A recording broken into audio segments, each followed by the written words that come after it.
Hey guys, what's up? Code Talks here. So today we will be talking about loops in Python. So let me just quickly enter full screen because it looks a little bit nicer. So yeah, let's get started. So there's really two types of loops in Python that you should know about. So the first one is a for loop. So for loop, and it's used to count usually, and it depends. It's kind of a counter, and you'll see what I mean. And the other one is a while loop, which kind of depends on a condition. So I just side note, I upped the font a bit for those of you who told me you had a little bit of trouble seeing. But yeah.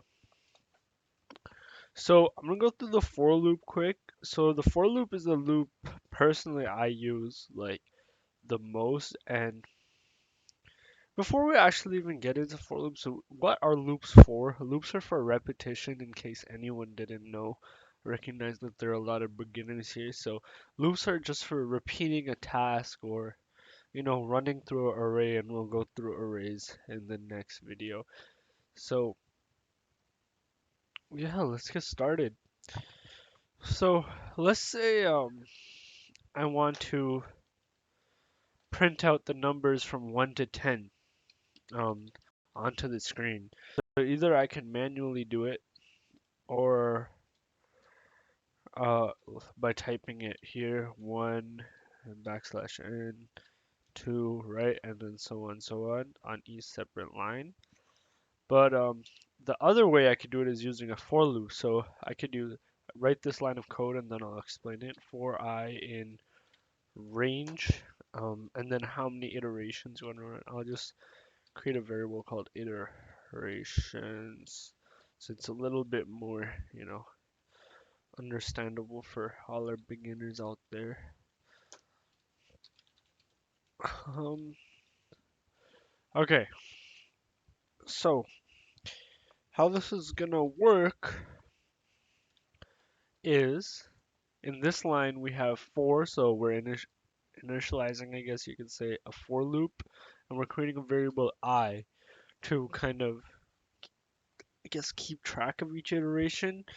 And then if I is in the range of iterations, so basically what this means is this loop is gonna run 10 times, so the amount of iterations I've suggested, and I is going to be on each iteration. In this case, it will be equal to 0 in the first iteration, then 1, then 2, then 3, 4, then 5, then 6, then 7, then 8, then 9. Because it has to be less than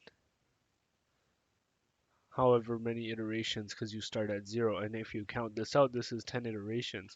So you might be saying, well, I want to print out the numbers from 1 to 10, not I don't want to print them out from 0 to 9. So how you kind of edit the for loop to do this is you can add another parameter and you up this plus 1. So just write plus 1, and then you write your starting point right right there.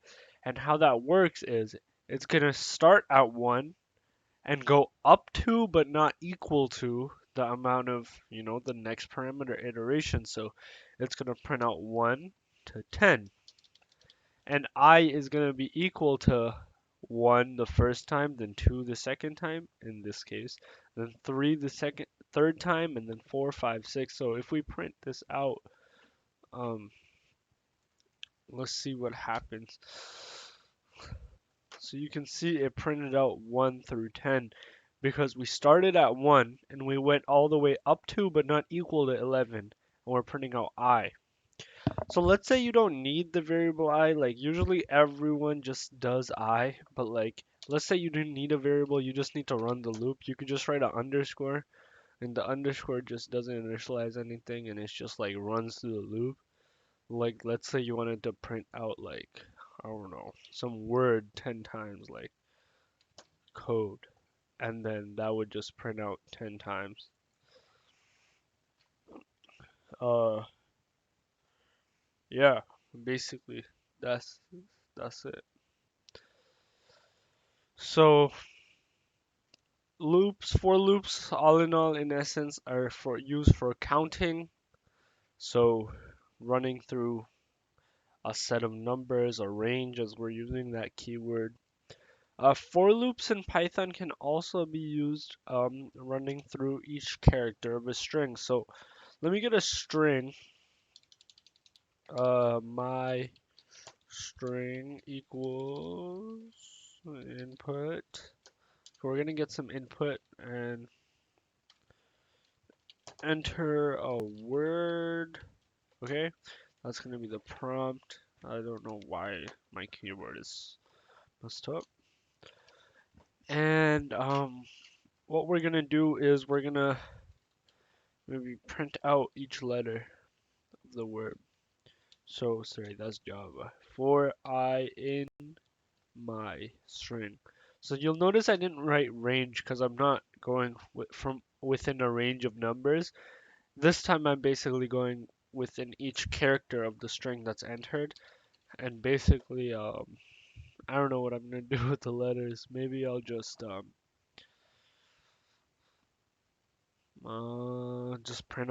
print out each letter separately on a different line, I guess.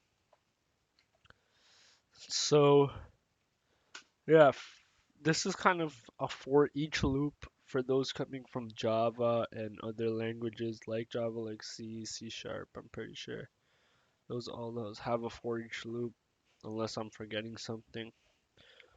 So enter a word, code, and you'll notice I printed out code, each letter on a separate line because I is equal to each letter and this for loop iterates for code, the length of code.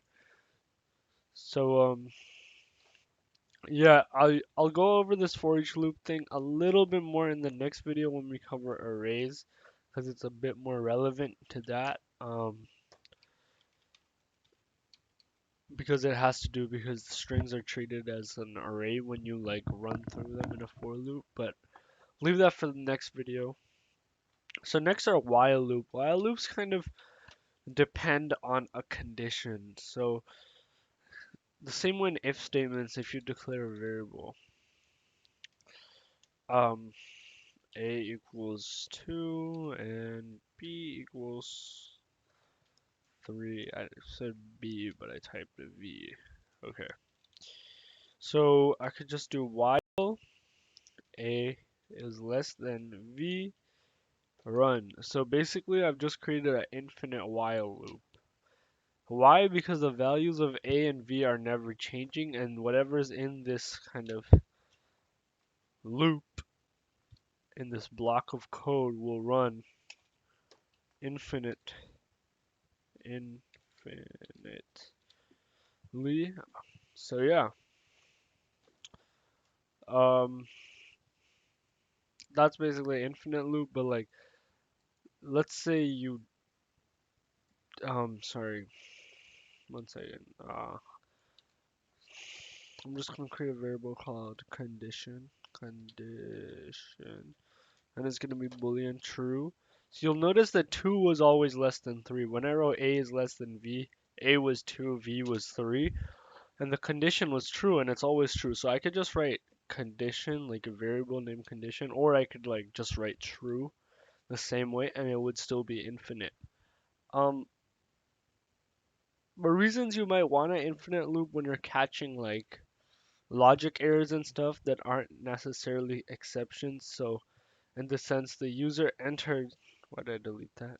The user entered something that is valid in Python, but like is not the input you want. You can catch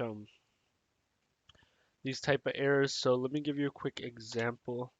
Let's say I create a variable um, I or a variable s. Just set it to nothing right now. Um, w- let's get an input and say s is equal to input, and it's just gonna be enter a word that is 4 letters, and basically some person could try to break your program by entering something that's 5 letters. So the way we can kind of handle for that, if use the if statement from the last video, if the len, so we use the len function and pass in s, um, equals 4, then you break the loop. So basically the loop will break and we'll be able to enter this kind of block outside the loop and just print s. So that's mainly what I use while loops for. Write down in the comments if you guys use while loops like for loops. I just realized I spelled condition wrong. Um, yeah. So as I said, while loops depend on a condition. And yeah, so enter a word. I'll enter something that's 5 letters. Codes. Oh, this is running the first. This is the first for loop section that I ran. Printing out each letter on a separate line. So I'll try codes over here and it will say enter the word again. So you know what? I'm gonna add a little bit more user friendliness to this console program. Um, invalid. Your word length. I spelled world. Length was comma len of the word s. It has to be 4 letters. Few exclamation marks to cause, some stress. I don't know. Um, yeah, so enter a word. This is the for loop running, printing out stuff.